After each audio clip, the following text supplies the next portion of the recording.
पित्ताशय एक छोटा नाशपाती के आकार का अंग है। ये एक इंपॉर्टेंट ऑर्गन है जो आपके डाइजेस्टिव सिस्टम का हिस्सा है। ये आपके लिवर के नीचे पेट के अपर राइट साइड में होता है। लिवर और गल ब्लैडर का लोकेशन एक दूसरे के बहुत करीब होता है। पित्ताशय का मुख्य काम पित्त बिले स्टोर करना है।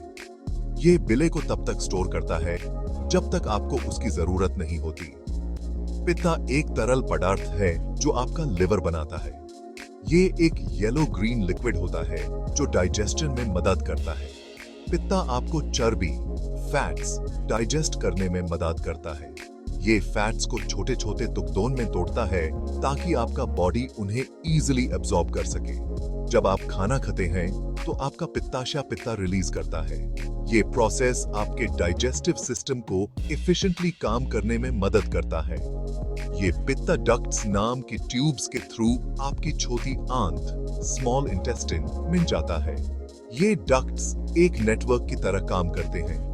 वहां ये पित्त आपके खाने में मौजूद चर्बी को तोड़ता है। इससे आपका बॉडी न्यूट्रिएंट्स को इफेक्टिवली अब्सॉर्ब कर पाता है।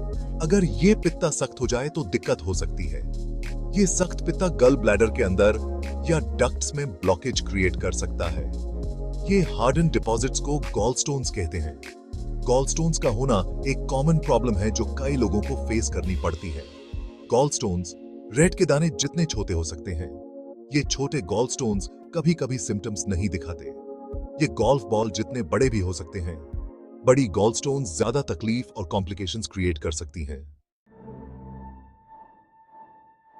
गॉलस्टोन्स तब बनते हैं जब पित्त में इम्बैलेंस होता है। पित्त जो लिवर से प्रोड्यूस होता है गॉल ब्लैडर में स्टोर होता है और डाइजेशन में मदद करता है। अगर ज्यादा कोलेस्ट्रॉल होगा तो वो हार्डन हो सकता है। ये हार्डन कोलेस्ट्रॉल क्रिस्टल्स बनाते हैं जो धीरे धीरे स्टोन्स में बदल जाते हैं। इसे कोलेस्ट्रॉल स्टोन्स बनते हैं। ये गॉल स्टोन का सबसे कॉमन टाइप है। कोलेस्ट्रॉल स्टोन्स ज्यादातर लोगों में पाए जाते हैं। दूसरा टाइप है पिगमेंट स्टोन। ये स्टोन्स बिलीरुबिन से बनते हैं। बिलीरुबिन एक केमिकल है जो रेड ब्लड सेल्स के ब्रेकडाउन से बनता है। बिलीरुबिन पित्त में एक वेस्ट प्रोडक्ट है। जब यह ज्यादा हो जाता है तो पिगमेंट स्टोन्स बन सकते हैं। पिगमेंट स्टोन्स कोलेस्ट्रॉल स्टोन्स से कम कॉमन हैं। ये स्टोन्स छोटे और डार्क कलर के होते हैं। गॉलस्टोन्स का बनना अक्सर एक धीरे प्रोसेस है। यह प्रोसेस कई महीने या सालों तक चल सकता है। सिम्टम्स आने में साल लग सकते हैं। ये सिम्टम्स तभी आते हैं जब स्टोन्स गॉल ब्लैडर या बिले डक्ट्स को ब्लॉक करते हैं। कुछ लोगों को कभी भी कोई प्रॉब्लम नहीं होती, इवन दो उन्हें गॉलस्टोन्स हैं। ये लोग एसिम्प्टोमेटिक होते हैं और उन्हें अपनी कंडीशन का पता भी नहीं होता। बहुत से लोगों को जिन्हें गॉलस्टोन्स हैं, उनमें कोई लक्षण नहीं होते। उन्हें एसिम्प्टोमेटिक कहा जाता है। इन गॉलस्टोन्स का इलाज अक्सर नहीं करना पड़ता, लेकिन प्रॉब्लम्स तब आती हैं जब कोई स्टोन बिले डक्ट को ब्लॉक कर देता है। इससे सडन और तेज दर्द हो सकता है। दर्द यूजुअली पेट के अपर राइट साइड में होता है।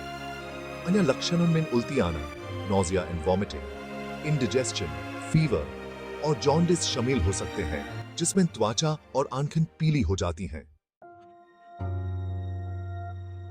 गॉलस्टोन्स का एग्जैक्ट रीजन अभी तक पूरी तरह से समझ नहीं आया है। ये एक कॉम्प्लेक्स कंडीशन है जिसमें कई फैक्टर्स मिलकर कंट्रीब्यूट करते हैं। हालांकि कुछ फैक्टर्स आपके रिस्क को बढ़ा सकते हैं। ये फैक्टर्स आपके लाइफस्टाइल, जेनेटिक्स और ओवरऑल हेल्थ से जुड़े होते हैं। ज्यादा वजन या ओबेसे होना एक बड़ा रिस्क फैक्टर है। ओबेसिटी से गल ब्लैडर में ज्यादा कोलेस्ट्रॉल बनता है, जो गॉलस्टोन्स बनने का रिस्क बढ़ाता है। हाई कोलेस्ट्रॉल और ऐसा डाइट जिसमें ज्यादा चर्बी और कम फाइबर हो, यह भी कंट्रीब्यूट कर सकता है। आपके खाने का तरीका भी इसमें इंपॉर्टेंट रोल प्ले करता है। अन्य रिस्क फैक्टर्स में परिवार में गॉलस्टोन्स का हिस्ट्री होना, महिला होना, 40 साल से ज्यादा उम्र और डायबिटीज और लिवर डिजीज जैसे कुछ मेडिकल कंडीशंस शामिल हैं। ये सब फैक्टर्स मिलके आपके रिस्क को बढ़ाते हैं। ये बात याद रखना इंपॉर्टेंट है कि इन रिस्क फैक्टर्स वाले हर किसी को गॉलस्टोन्स नहीं होंगे। प्रिवेंशन और रेगुलर चेकअप से आप अपने हेल्थ को मैनेज कर सकते हैं।